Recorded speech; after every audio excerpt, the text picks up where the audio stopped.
Saludos, amigos y amigas de La Respuesta. Pensé varias veces lo que voy a hacer al iniciar el programa, porque tenía que convencerme de la utilidad de hacerlo así. El COVID, ya sabemos, la última noticia que nos llegó fue un centro de enseñanza superior en Santiago suspendió sus actividades porque apareció un brote. Y hemos visto las estadísticas que la autoridad ha estado proveyendo. Lo de hoy es más grave. Y debo decirles que al leer en el diario El País de España un artículo, reportaje de 3 de sus investigadores que prepararon un trabajo bajo el título de Fentanilo, el retrato de un asesino de masas. Al leerlo, me conmoví hasta las lágrimas. Ya había escrito en la pregunta hace ya algún tiempo sobre lo peligroso que podría resultar si el fentanilo llegaba a nosotros. Pero al leer este trabajo profesional, ilustrado con fotos desgarradoras en el diario El País, me dije, la respuesta debe de hacer una recomendación, dar un consejo. Porque esto es tan grave que es mucho más de lo que al menos yo tenía pensado. Sabíamos de las disputas entre Estados Unidos y México, el presidente López Obrador, el presidente Biden, el presidente Trump, su posición con los opiáceos. Sabíamos de China y la condición de ser la productora monopólica de los elementos básicos para hacer el fentanilo. Pero eran noticias de periódicos así dispersas, informaciones más o menos preocupantes. Este trabajo muy meticuloso que conllevó entrevistas con autoridades de la droga de Estados Unidos, de la propia China, y sobre todo entrevistas con dueños de laboratorio en las sierras y en las inmediaciones de Culiacán, en Sinaloa, y entrevistas incluso con adictos y con funcionarios municipales de San Francisco de California. Al leerlo así, tan bien articulado, tan bien integrado, repito, terminé llorando. Y lloraba por nosotros. Ya el Consejo Nacional de Drogas había dado una información convocando para no preciso qué actividad, llamando la atención sobre la peligrosa aparición de nuevas drogas en el país. No mencionaba expresamente el fentanilo, pero evidentemente al leer este artículo, New York, como las grandes ciudades de Estados Unidos, son canteras infinitamente dolorosas de desventurados, al grado que está produciendo 107,000 muertes al año, su sobredosis, y son cerca de sobre 40 millones los que están y pueden caer en su adicción. La segunda en el orden de las candidaturas del Partido Republicano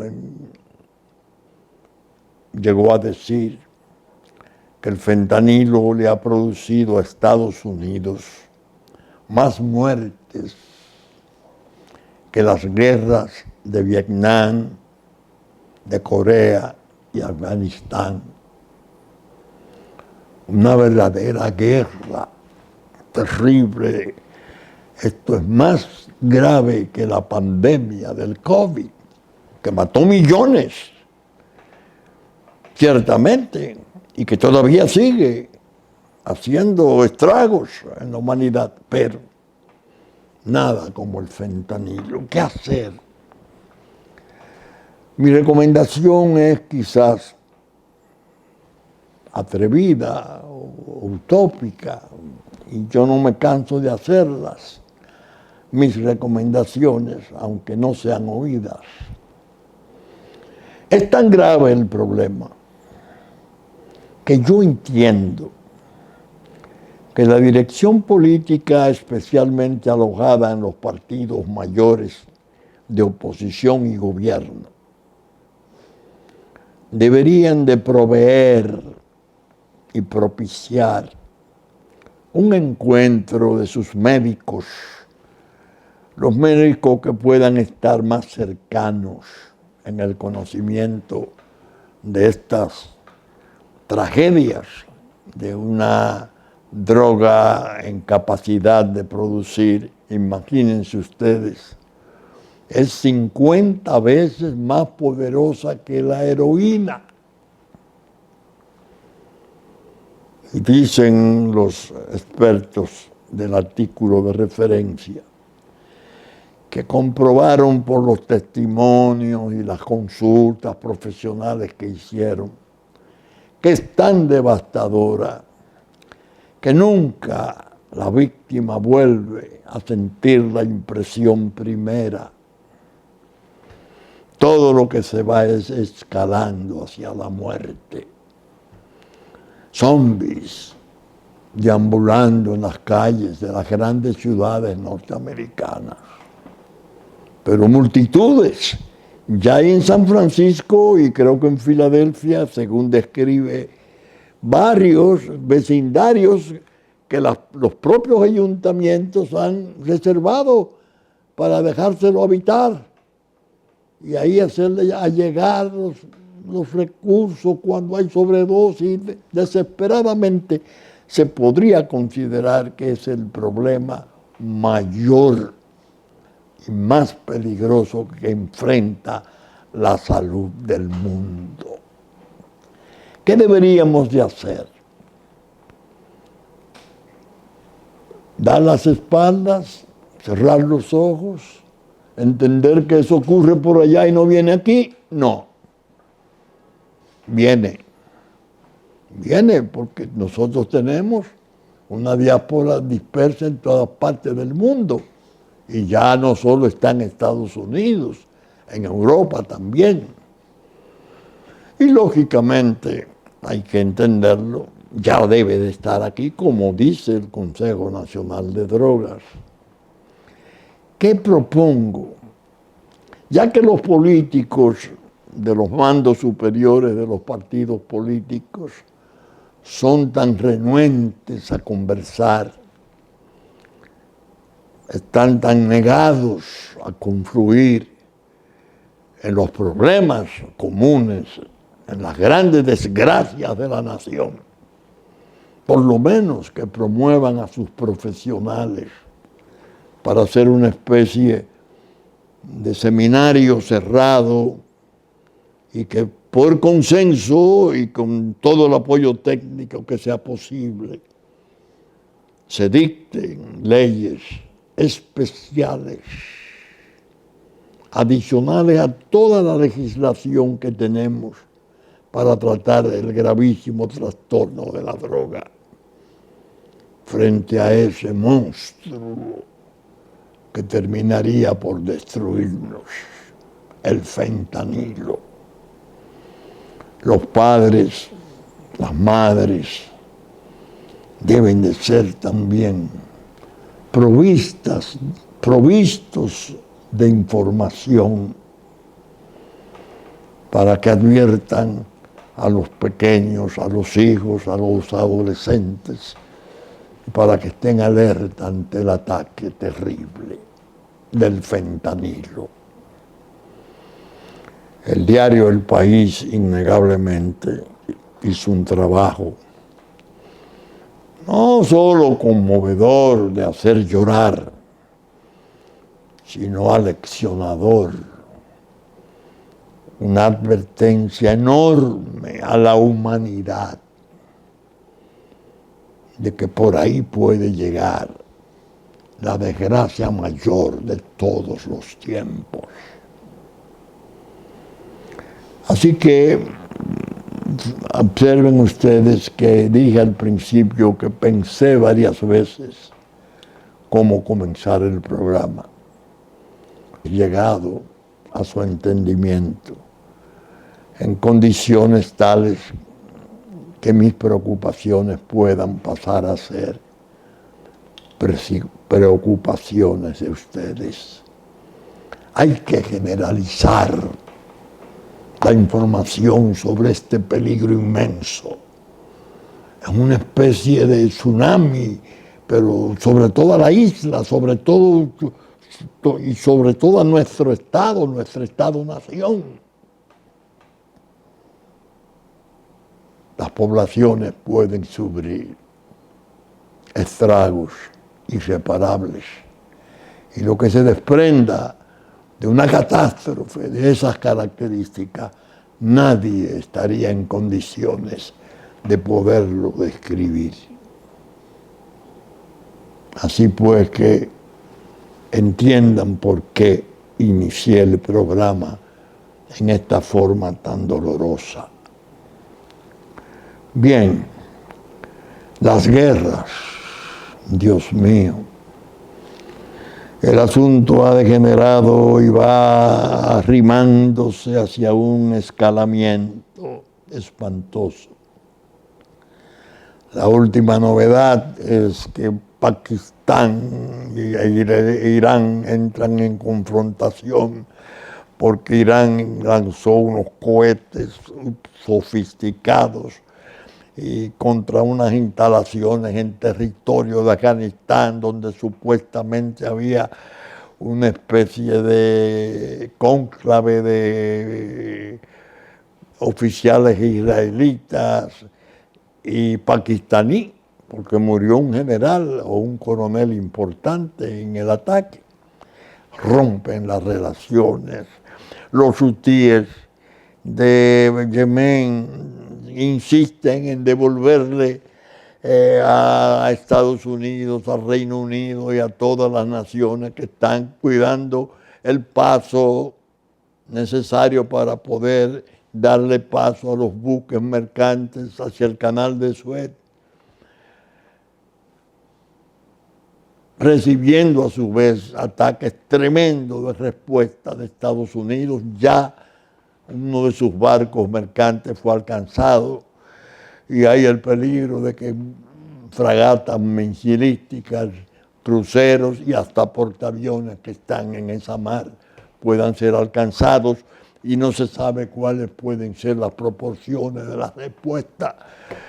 Bueno, Siria, Líbano, Gaza, Ucrania, se está sembrando el mundo de grandes desgracias que pueden ser umbrales de una catástrofe final.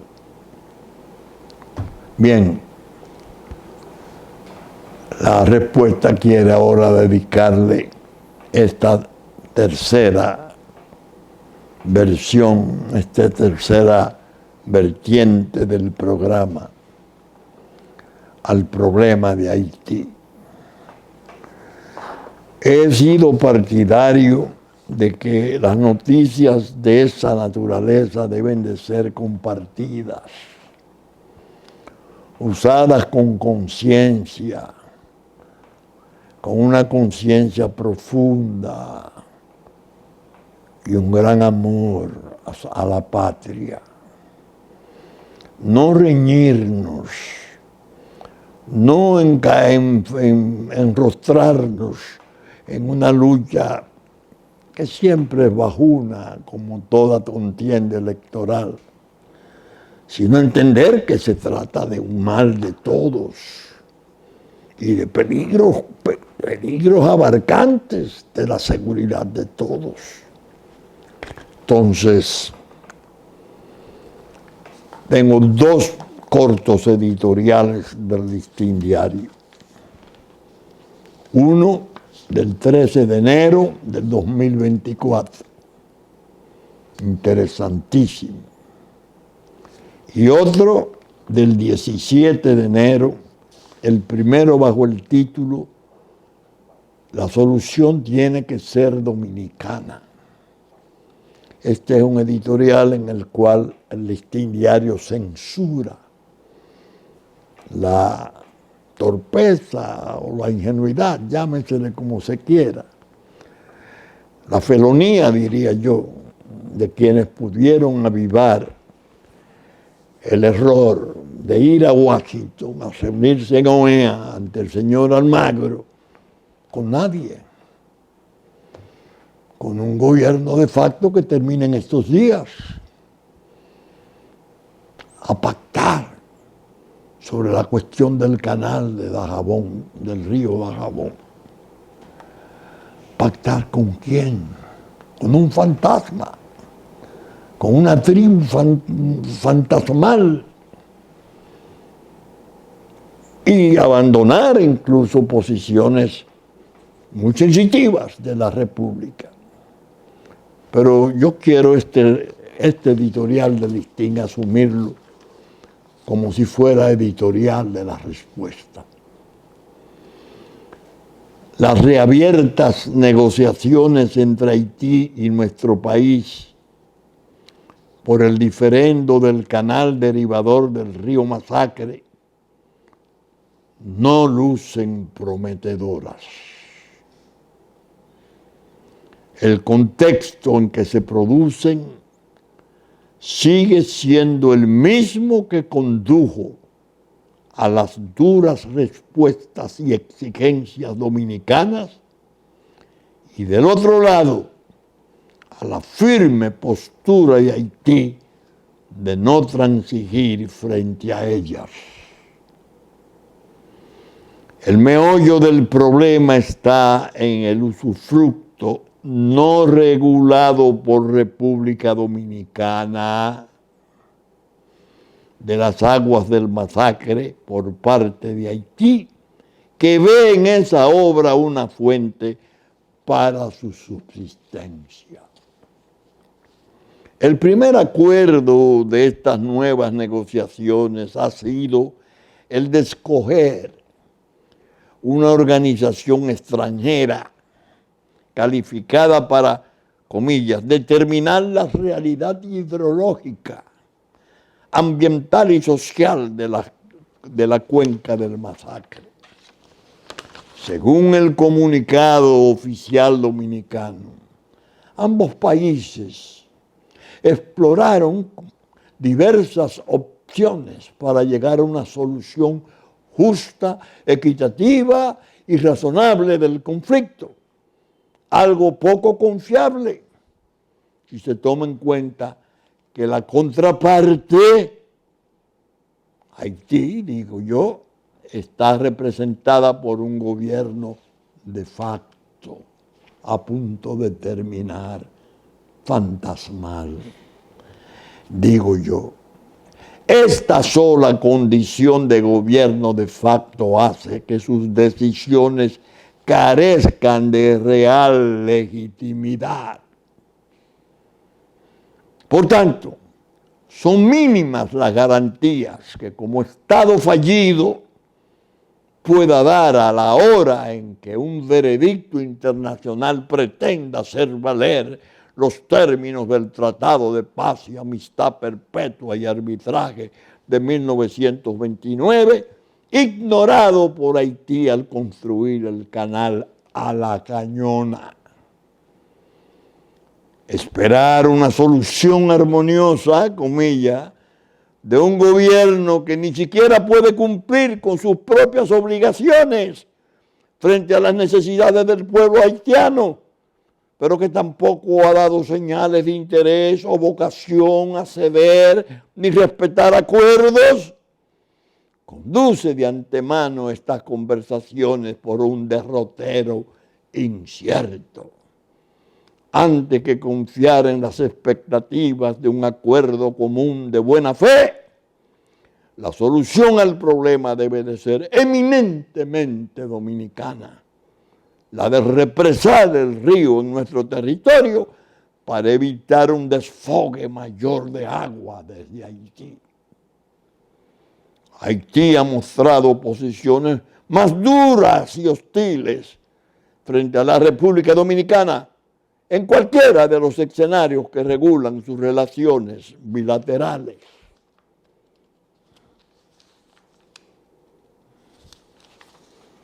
El desafío de construir el canal a toda costa, a toda prisa, generó cierta simpatía al régimen de facto, exacerbando el patriotismo haitiano, y estos dos factores de ganancia política harán que las negociaciones sean interminables y estériles, salvo que Washington, capital escogida para las negociaciones, haya decidido que los dos países se sentaran en la mesa a hincar las hachas de sus confrontaciones con intenciones ulteriores hasta ahora desconocidas para los dominicanos.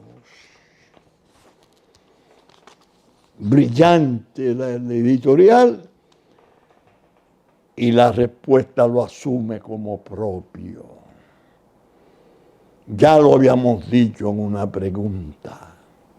La respuesta que diera la Cancillería cuando Guy Philippe, el nuevo héroe, cabeza de la revolución haitiana, traído desde una celda de una cárcel norteamericana, para que 48 horas después de llegar se hiciera cargo de esa revolución,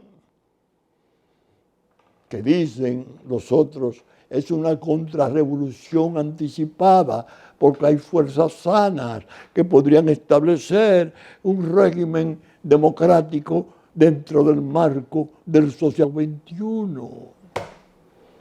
La tesis de la respuesta desde hace meses está cumpliéndose.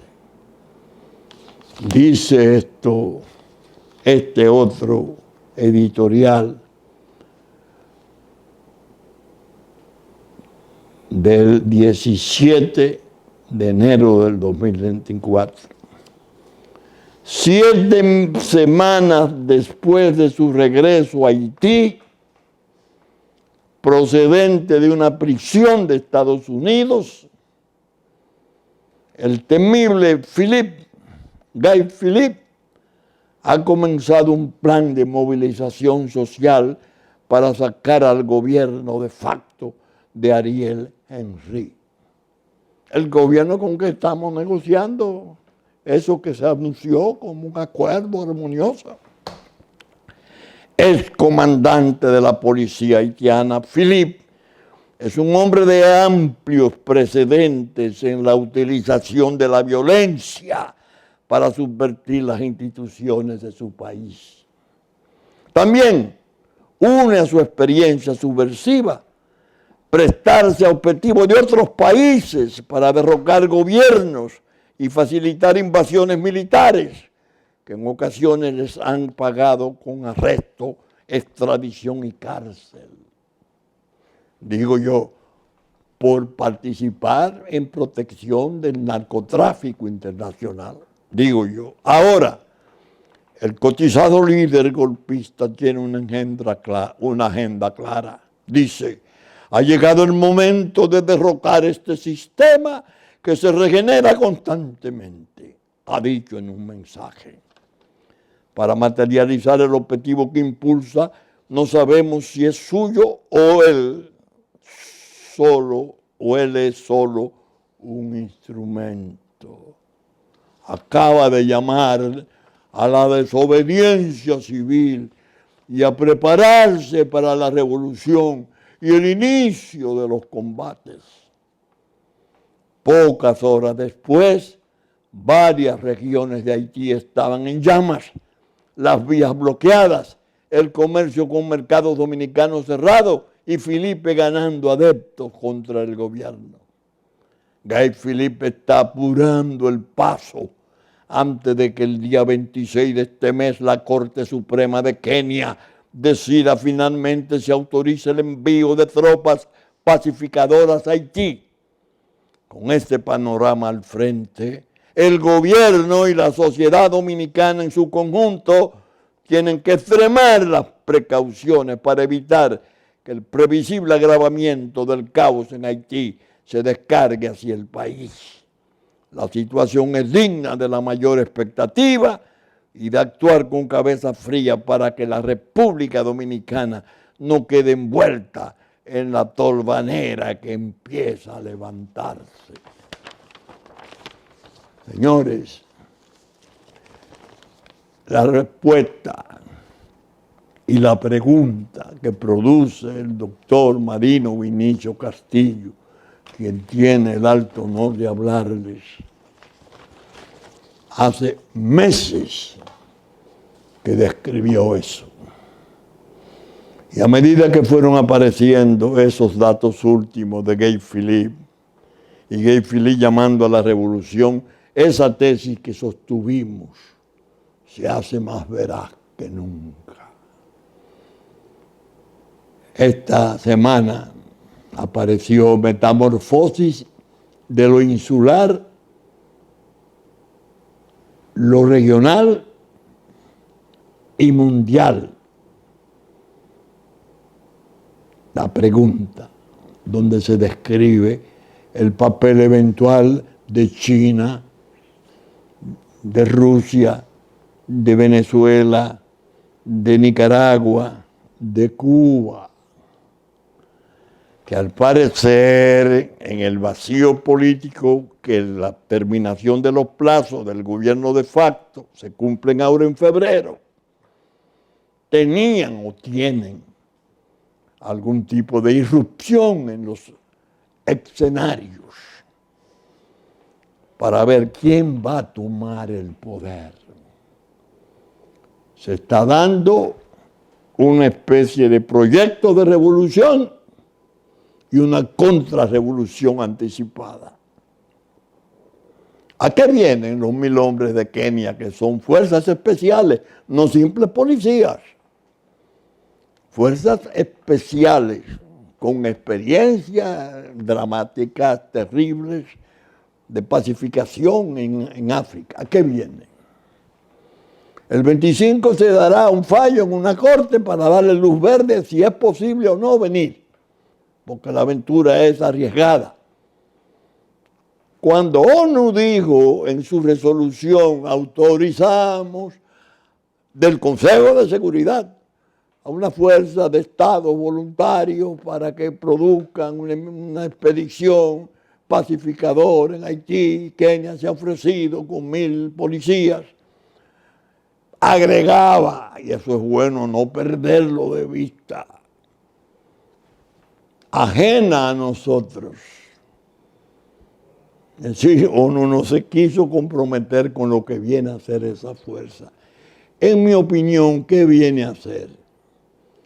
Que si Guy Philippe toma el poder llamando como está a cientos de policías metidos a pandilleros, llamando a los militares retirados, que dice él que el gobierno, la embajada de Estados Unidos se opone a que ellos puedan participar en el combate con las pandillas criminales, ¿qué viene?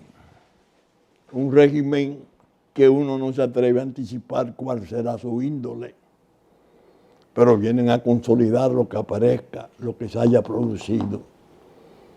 Y de ahí el viaje de Guy Philippe, la traída de Guy Philippe para nosotros significa una inflexión de nuestras preocupaciones. ¿Por qué? Porque si se generaliza guerra civil y Haití se hace inhabitable por la guerra civil, el derrame de población lo van a aumentar y van a querer hacerlo bajo el estatuto de refugiados de una guerra civil.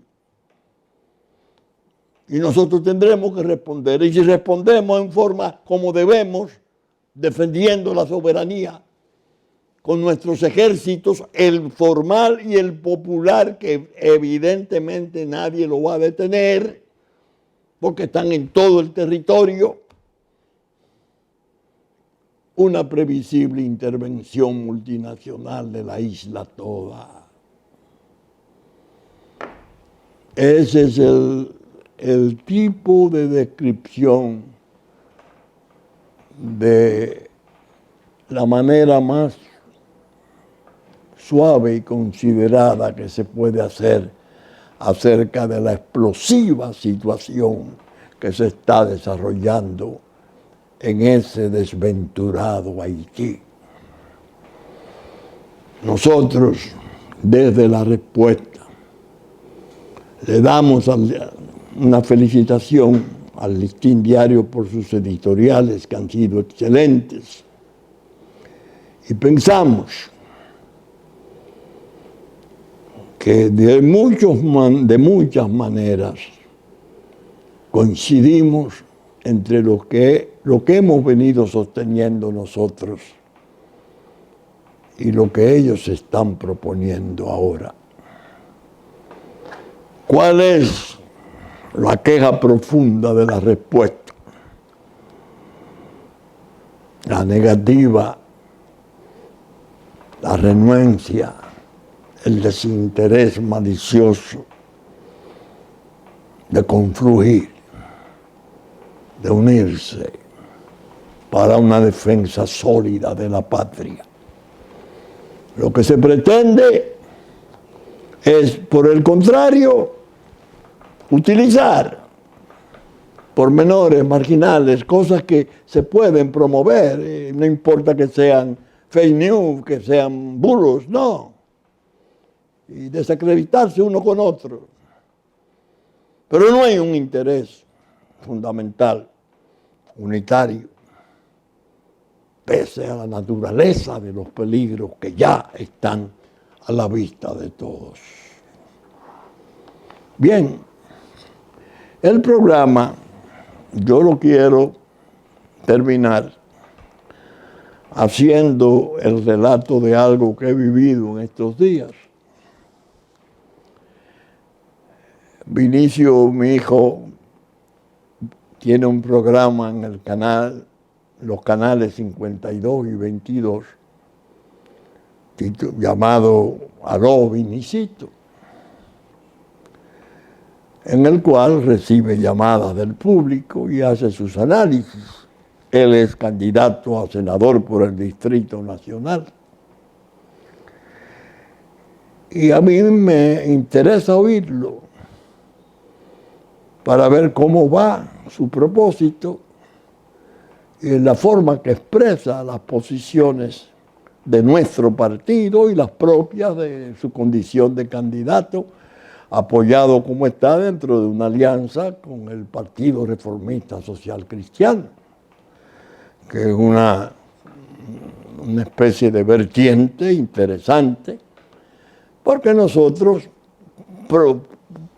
en cierto modo procedemos del reformismo. La fuerza se fundó en el 80, pero era un desprendimiento del Partido Reformista en cierto modo, porque era mi interés hacer tienda aparte, y así lo hice. Desde el principio dijimos, seremos una fuerza de testimonio y de relevo eventual Y mientras esos gigantes de la política, del liderato político nacional, refiriéndonos fundamentalmente a Juan Bosch y Joaquín Balaguer, estén vivos, será muy difícil ocupar su lugar. Y cumplimos, al grado de que después terminamos por ser decisivos en la formación de un frente patriótico. Allá por el año 95, para las elecciones de 1996. Mantuvimos un tiempo prolongado de muchos años de unidad con el Partido de la Liberación Dominicana y su líder, su fundador y líder real y de siempre de ese partido, quiso en el año 94 hacer lo que llamó en un momento su raya de Pizarro. En la alianza con nosotros incluso me distinguió, seleccionándome como candidato a senador por el Distrito Nacional de entonces, que era el distrito en sí más la provincia de Santo Domingo. La jurisdicción más numerosa y más importante electoral del país. Todo el país conoce más o menos cómo han sido las posiciones nuestras. Dijimos, nuestro discurso tiene un eje fundamental, que es la defensa de la nación. Todos los peligros que puedan cernirse sobre la seguridad de la nación nos tendrán de frente. Ese es nuestro discurso fundamental. Segundo, la lucha contra la corrupción público-privada fue nuestra decisión rotunda, incluso llevada a la práctica con hechos. Cuando yo figuré en la acusación de mi denuncia querella contra un ex presidente de la República, un ex ministro de Fuerzas Armadas y oficiales policiales y militares. Muy bien, esa alianza del Frente Patriótico se logró porque los dos ancianos, ya líderes nacionales, habían vivido la crisis del 94 y comprendieron que el poder extranjero no debió ni podía seguir siendo el que impusiera a quienes gobernaran en el país. De ahí surgió la idea la sugerí yo en mi conferencia La Nación y los Partidos el 15 de agosto de 1995, que Leonel Fernández fuera candidato presidencial. Había sido compañero de fórmula de Don Juan en el 94, en las mismas elecciones en que yo fui candidato a senador del PLD, en alianza con la Fuerza Nacional Progresista. Todo el mundo sabe cuál ha sido nuestro trabajo. La lucha contra la droga. Son infinitos los trabajos, las citas, las pruebas de cómo ha sido nuestro papel.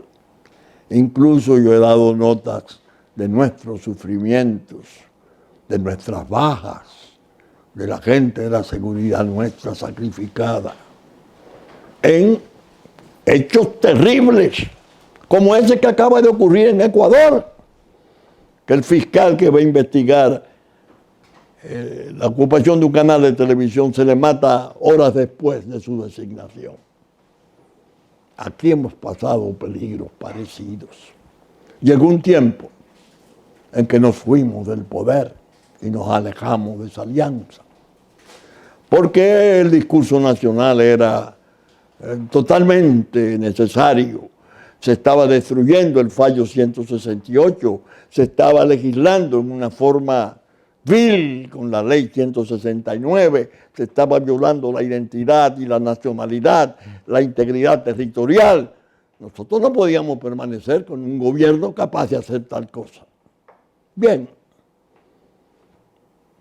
llegó un momento en el año 2015 en que decidimos separarnos y abandonamos posiciones, ministerio incluso, sobre esas consignas. Bien,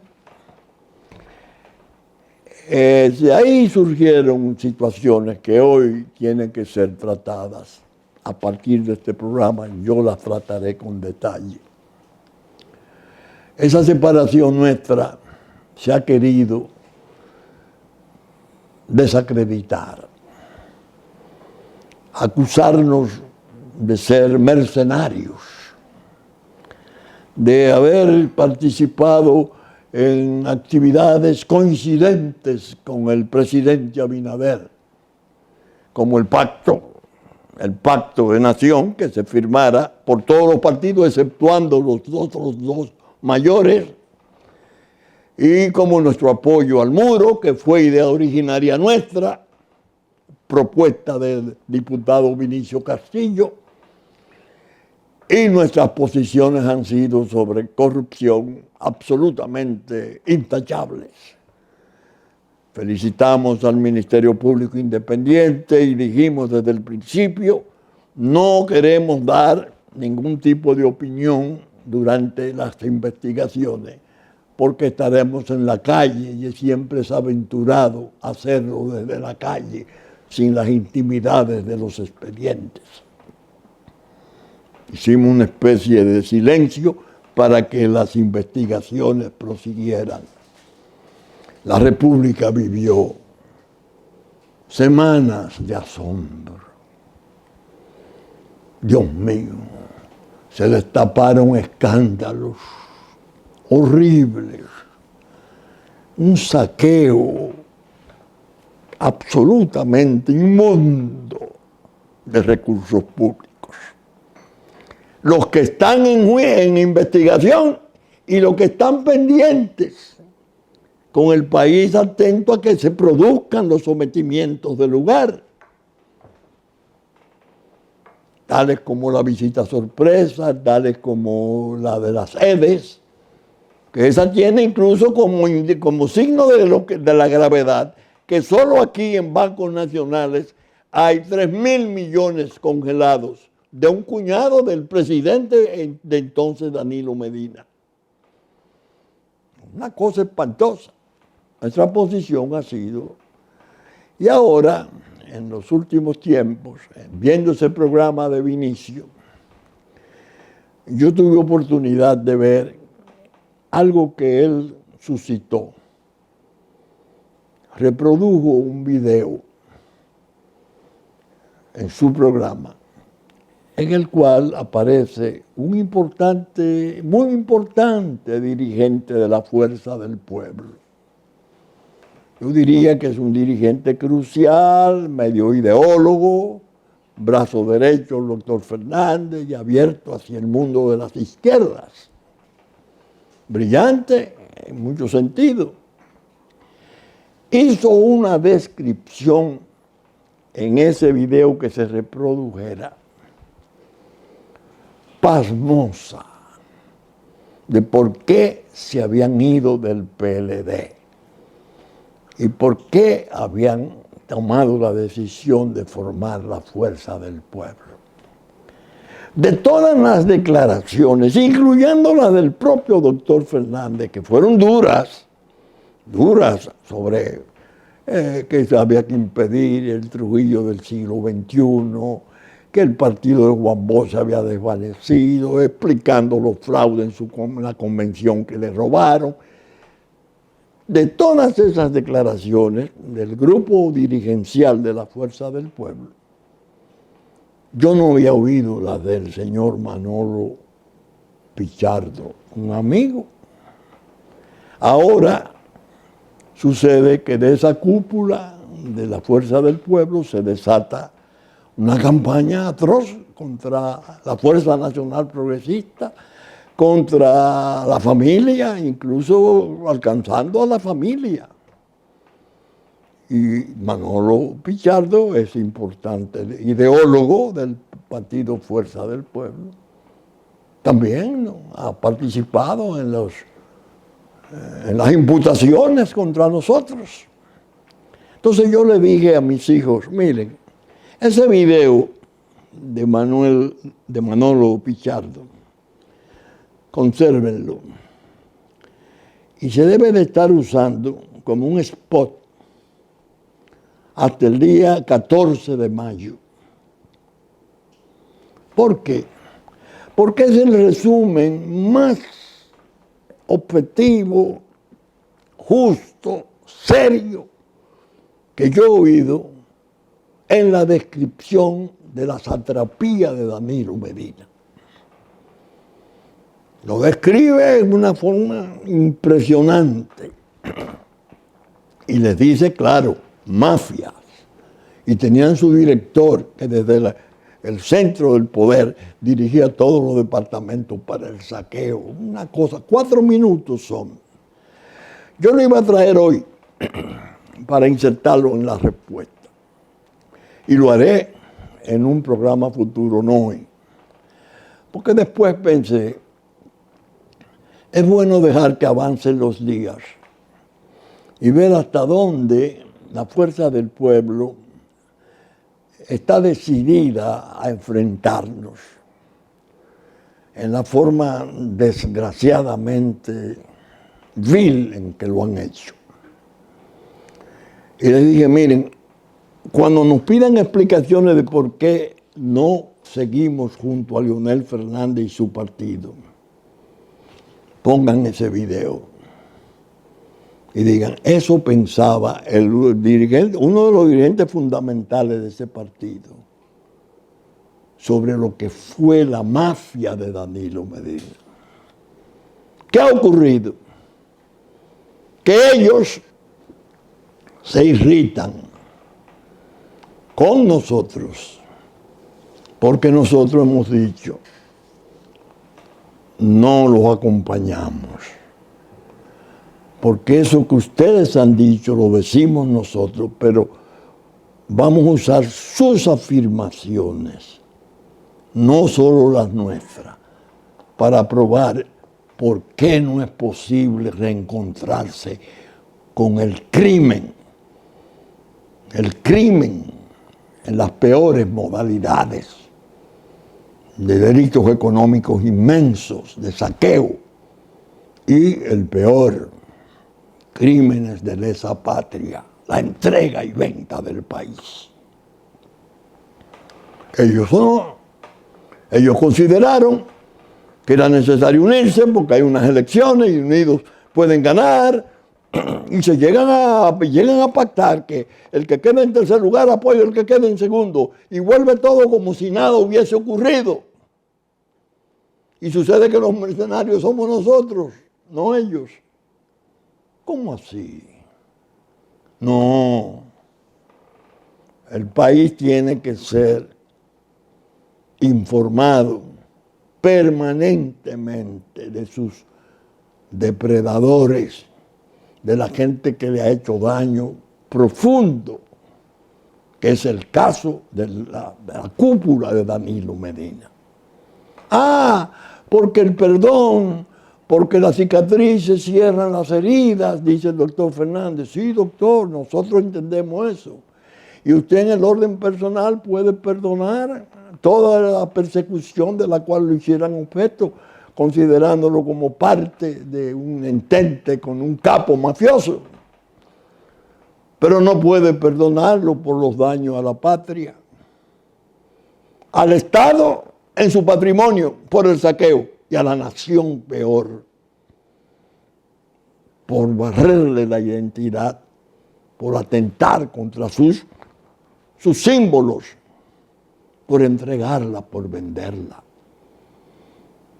Entonces, ya no tenemos nosotros la necesidad de dar explicaciones, no, porque esto, porque lo otro, no, señor. Miren por qué nos fuimos. Oigan a Manolo Pichardo. ¿Ustedes ven eso? Eso lo dijo Manolo Pichardo. Ahora, que él lo olvidó, que él lo subsanó, es su problema. Nosotros no lo olvidamos, porque consideramos que esos daños fueron hechos contra la República. Y nadie a título personal o particular puede perdonar daños hechos a la República, que es lo que la fuerza del pueblo está haciendo y por lo que tiene esta separación severa de la Fuerza Nacional Progresista.